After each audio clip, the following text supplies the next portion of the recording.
여기서의 순의 위치를 찾을 거고 여기 죽순 이런 것처럼 어린 잎사귀입니다. 아이씨. 잠시만. 아! 어린 잎사귀예요. 벌의 우는 고풍한 뜰에 달빛이 밀물처럼 지규법이죠. 밀려왔구나 라고 되어 있죠. 왔구나의 체크. 뭐에 대한 이야기예요? 뭐하게? 왔구나 뭐 설명하려고 하게? 얘가 왔구나. 구나 뭐지? 형이? 기분이 좋구나 뭐지? 영탄시 영탄. 감탄이잖아요. 이해됐나요? 네. 네.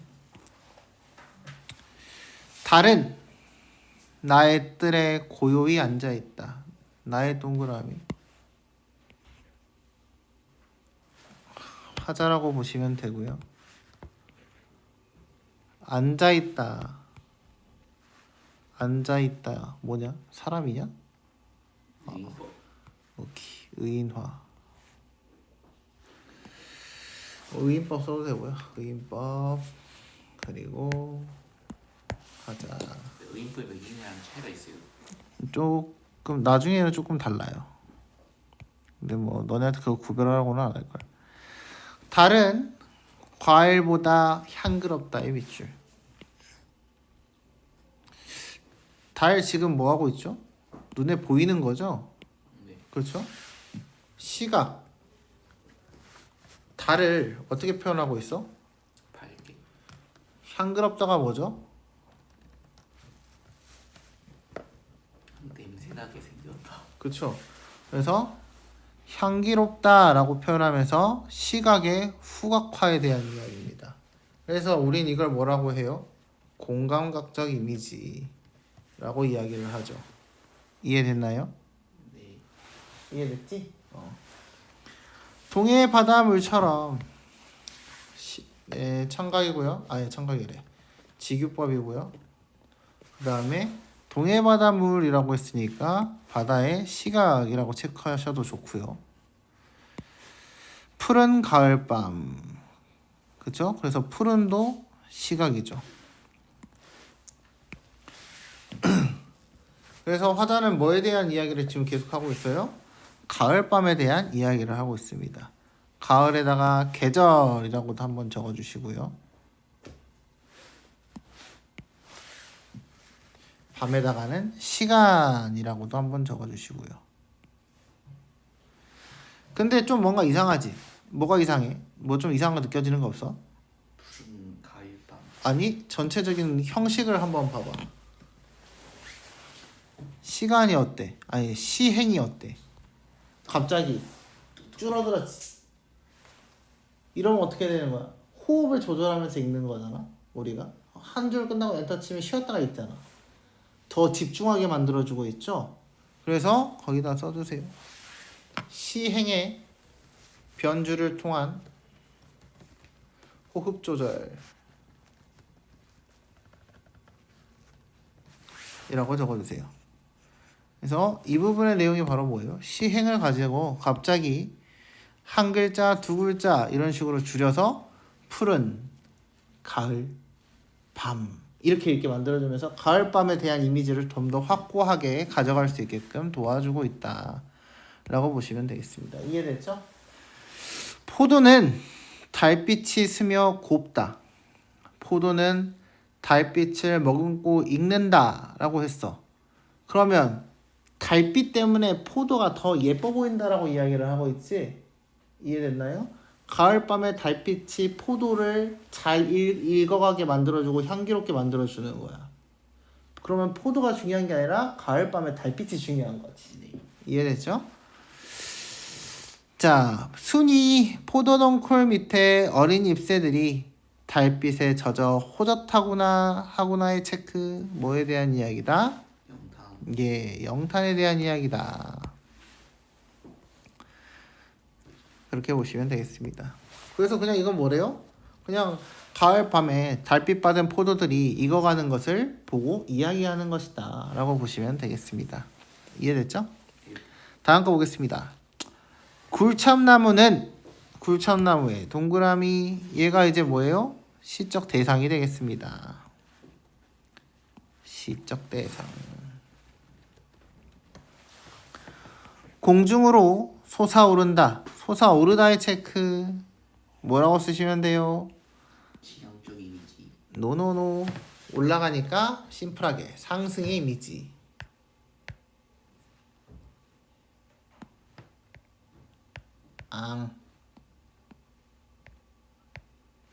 상승의 이미지.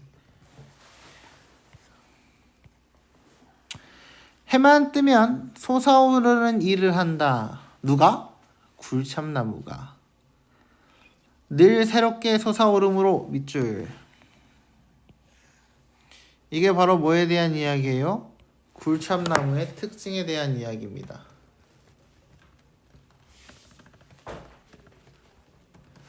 얘가 뭐한데? 늘 새롭게 솟아난대. 항상 상승을 하고 새롭게 솟아난대요. 우리의 동그라미 뭘 찾을 수 있어요? 화자라고 적어주시면 되겠죠.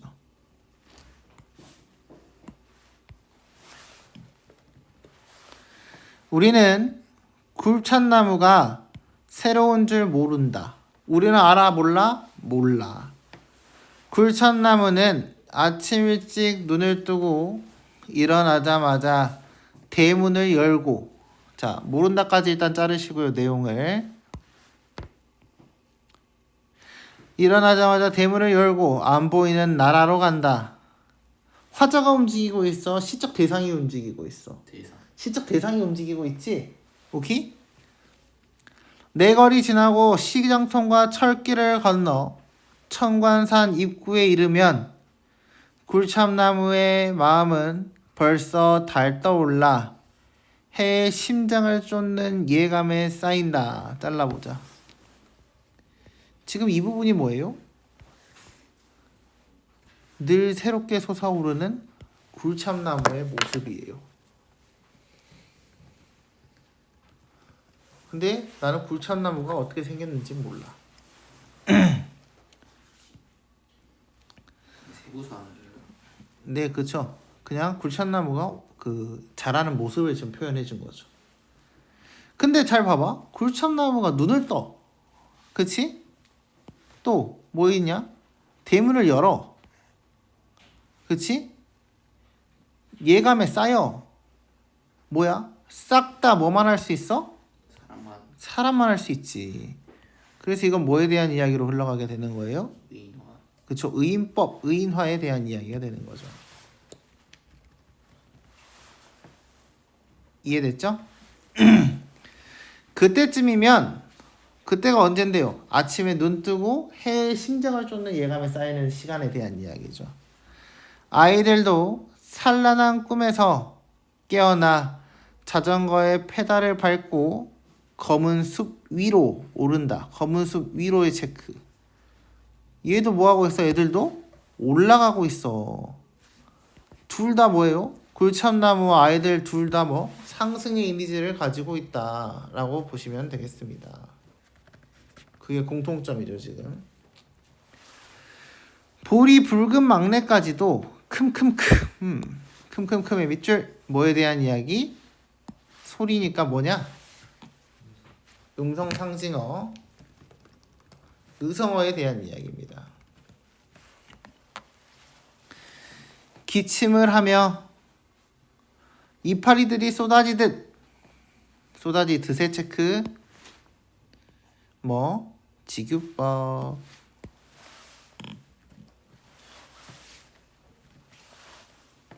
빛을 토하는 잡목숲 옆구리를 빠져나가 공중으로 오른다.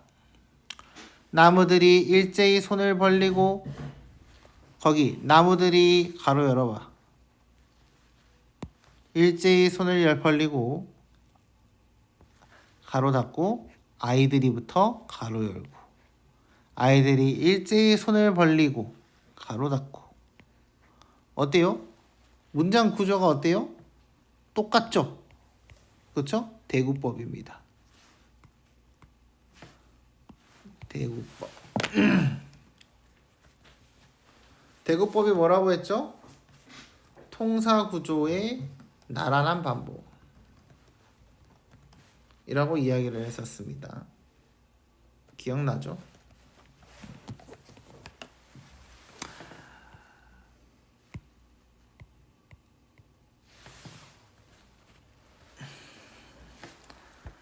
아이들은 용케도 피해간다. 아이들의 길과 영토는 하늘에 있다. 하늘에 체크. 보통 길은 뭐에 대한 이야기라고? 삶에 대한 이야기라고. 그렇지? 하늘에 있다라고 했으니까 하늘은 뭐가 돼야겠어? 당연하게도 이상향이 돼야죠. 이상향.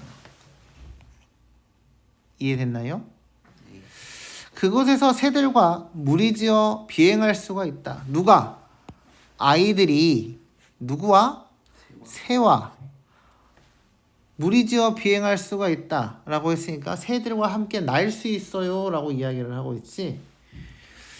그러면 애들이 산에 올라간 이유는 뭐였어? 하늘에 가닿기 위해서지. 하늘에 닿아서 새처럼 자유롭게 날고 싶은 것이야. 이해됐나요? 그들은 종다리처럼 체크, 지규 혹은 꽁지붉은 비둘기처럼 또 체크 이 가지에서 포르릉 날며 흘러내리는 햇빛을 굴참나무처럼 느낄 수 있다라고 되어 있습니다. 포르릉 체크 뭐예요? 얘도 음성상징어에 대한 이야기죠. 그래서 아이들과 뭘 같이 동일시 여기고 있어요? 거의 굴참나무하고 아이들이랑 비슷하다라고 이야기를 하고 있습니다. 이해됐나요? 근데 시 읽을 때 좀 편하게 읽혔어 이거? 소리에서 읽을 때 별로 편하지가 않아. 그 이유가 뭐야? 행간걸침이 많기 때문이야. 행간걸침이 뭐죠? 행간걸침? 이거 이런 거. 그치. 행과 행 사이에 걸쳐져 있는 거죠. 그래서 이 시의 특징은 행간걸침에 대한 이야기입니다.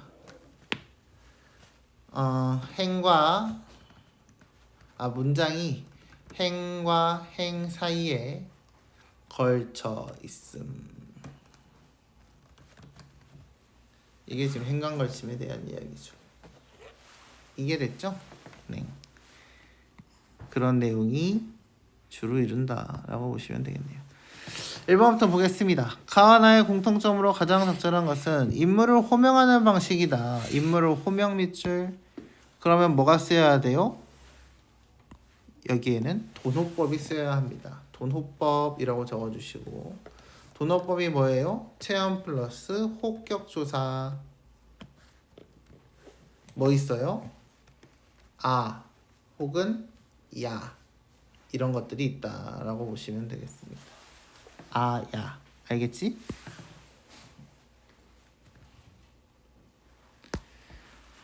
아와 야에 대한 이야기입니다. 시상의 시작과 마무리를 나타내고 있다라고 되어 있네요. 그러면 청자 설정했어요? 안 했어요? 안 했죠? 무정물인 소재를 무정물에 체크. 무정물은 뭐죠? 생물. 감정이 없는 거죠. 이해됐죠? 유정물과 같이 표현하여 시적 대상이 지닌 특징을 부각하고 있다라고 되어 있죠. 맞아요? 틀려요? 요놈이 맞는 말이죠. 나무는 감정이 없잖아요. 그 다음에 달빛도 없잖아요. 이해됐나요? 그렇게 보시면 되겠습니다. 동일한 시구의 반복을 통해 구조적 완결성이다. 수미상관의 밑줄. 처음이랑 끝이 같나요? 그게 아니죠.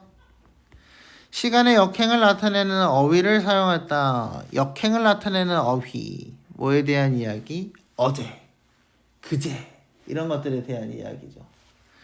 공간의 변화에 따라 관찰 대상을 달리했다. 공간의 변화에 따라 관찰 대상을 달리의 밑줄. 그래서 대상의 부정적 속성 밑줄. 자, 그러면 여기서의 시적 대상은 뭐에 대한 이야기였나요? 앞에서는 달빛, 나에서는 굴참나무에 대한 이야기였죠. 근데 속성을 부정적 속성이라고 했으니까 둘 다 구려요 라고 이야기를 하는 거거든. 맞나? 틀렸지? 그래서 5번도 틀렸습니다. 기억과 니은에 대한 설명으로 가장 적절한 것은 기억은 뭐였어요? 순이에 대한 이야기였고요. 니은은 볼이 붉은 막내입니다. 이 새끼는 어땠어요? 근데 뛰어 올라갔죠. 그렇죠? 1번부터 보겠습니다. 기억과 니은은 모두 화자가 재회를 소망 밑줄. 재회를 소망하는 건 뭐여야 돼? 그치. 그 전에 헤어짐의 내용이 있어야 돼요. 이해됐나요? 둘이 이미 만나고 있다가 헤어졌어요 라는 내용이 있어야 된다는 거지. 달빛과 헤어졌어? 그런 말 없잖아. 기억과 니은은 모두 화자가 내적 갈등을 겪고 있는 자신과 동일시하고 있다. 내가 애 같다고 이야기했나요? 아니죠. 기억은 과거에 대한 화자의 성찰을 유도. 나 옛날에 개같이 살았는데 이런 내용인가? 아니지. 니은은 현실에 대한 화자의 회의감. 회의감이 뭐죠? 잘못한 걸 모르겠어요. 오케이. 거기다 써놔. 의구심. 가로 열고 의심에 대한 이야기죠. 뭘 의심해요? 내가 잘 살아왔나? 이런 걸 의심하는 게 바로 회의감에 대한 이야기입니다. 그런 거 없었죠? 기억은 화자가 가치 있게 생각하는 존재를, 니은은 화자가 가련의 밑줄. 가련이 뭐죠? 가엾게. 불쌍하게 생각하는 거지. 그래서 틀렸죠. 화자가 말을 건네는 듯한 대상으로 순박하다. 새싹. 오케이? 그러니까 순박한 거죠. 니은은 화자가 주목했어. 애기를 봤지? 붉은 얼굴에. 애가 어때? 자전거 타고 준대 올라가고 있죠? 얼마나 사랑스럽게 해서 하늘을 향해서 달려가니까 답은 5번입니다. 3번 보겠습니다. 보기를 바탕으로 가와 나를 감상한 내용으로 적절하지 않은 것은 시인은 구체적이고 감각적인 이미지나 비유를 사용하여 시의 내용을 다양하게 형상화하며 이를 통해 자신이 드러내고자 하는 관념이나 정서를 효과적으로 전달한다. 핵심이 뭐야? 이미지와 비유의 밑줄. 예를 사용한대. 그러면 지금 문제는 뭐래? 이걸 보고 맞냐 틀리냐를 물어보는 거지. 비유하고 이미지. 가의 동그라미. 뜰하게 포도가 달빛 아래 익어가는 풍경을 다채로운 이미지와 비유를 활용하였다. 시의 분위기를 형성하고 있다. 나의 체크. 생동감 넘치는 아이들의 모습과 자연물 체크, 상승적인 이미지. 이해됐죠? 그래서 감각적으로 표현함으로써 유사성. 그래서 아까 애들이 굴천나무 같다라고 이야기를 했죠. 특히 상상의 세계를 그려냄으로써 활력 넘치는 삶에 대한 열망 밑줄. 1번부터 보겠습니다. 가에서 벌해오는 청각적 이미지를 통해 밀물처럼 밀려왔고 나는 눈깔로 보이는 거니까 시각인 거죠. 이해됐죠? 다른 과일보다 향기롭다는 시각의 후각화를 통해서. 이해됐죠? 이건 공감각의 이야기예요. 동해바다물처럼 푸른 가을밤은 처럼 비유를 사용했죠. 가을밤에 대한 느낌을 다채롭게 시각적으로 느끼게 만들었다. 맞는 말이죠. 나에서 굴참나무는 공정으로 솟아오른다. 해면 뜨면 솟아오르니라 한다는 것은 뭐예요? 상승의 이미지를 통해서 상상의 세계에 대한 이야기. 맞죠? 나에서 늘 새롭게 솟아오르므로 자전거에 페달을 밟고 검은 숲 위로 오른다는 굴참나무 아이들의 움직임을 상승적 이미지다. 이것도 맞는 말이죠.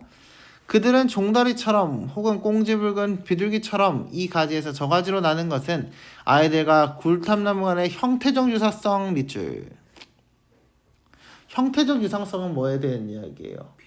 비슷하게 생긴 거죠. 생김새에 대한 이야기야. 생기는 게 좀 비슷하다고 했나요? 아니죠. 하늘을 향해 뻗어나가는 그게 예쁘다고 한 거죠. 그래서 답은 5번이 되겠습니다.